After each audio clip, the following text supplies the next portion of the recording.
Guys ये तो आपको पता ही होगा कि पेटीएम और एलआईसी के आईपीओ में कई लोगों ने मुनाफा कमाने के लिए लाखों रुपए इन्वेस्ट किए थे, लेकिन इतनी बड़ी कंपनियां होने के बावजूद भी इन्वेस्टर को अच्छा रिटर्न नहीं मिल पाया। लेकिन वहीं कई कंपनियों के आईपीओ ऐसे भी थे जिन्होंने लोगों को अच्छा खासा रिटर्न दिया है। लेकिन अब सवाल ये उठता है कि इन्वेस्टर को कैसे पता चलेगा कि सही कंपनी कौन सी है जहां पर वो इन्वेस्ट करके मुनाफा कमा सकते हैं। तो चलिए मैं आपको बताता हूं। सबसे पहले आपको कंपनी की फाइनेंशियल हेल्थ चेक करनी चाहिए। दूसरा, उसका फ्यूचर प्रोस्पेक्ट क्या है, यानी कि कंपनी का फ्यूचर प्लान क्या है, उसके बारे में रिसर्च करनी चाहिए। तीसरा, आईपीओ शुरू होने से 1-2 दिन पहले उस कंपनी के शेयर्स की डिमांड कितनी है, इसे भी पता लगाना चाहिए और फिर जाकर इन्वेस्ट करना चाहिए। क्योंकि गाइस किसी भी कंपनी में इन्वेस्ट करने से पहले उसे अच्छे तरीके से जानना और समझना बेहद जरूरी है।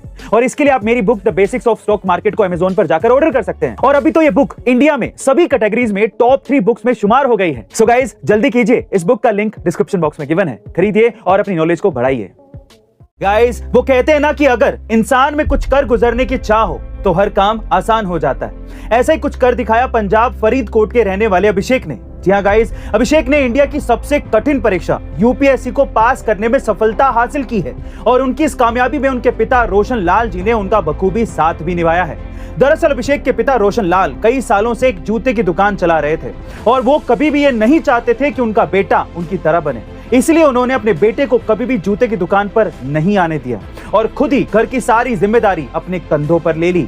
वहीं अभिषेक ने भी पिता के सपने को टूटने नहीं दिया और घर में ही रहकर यूपीएससी की तैयारी करते हुए यूपीएससी में ऑल इंडिया रैंक 218 हासिल की।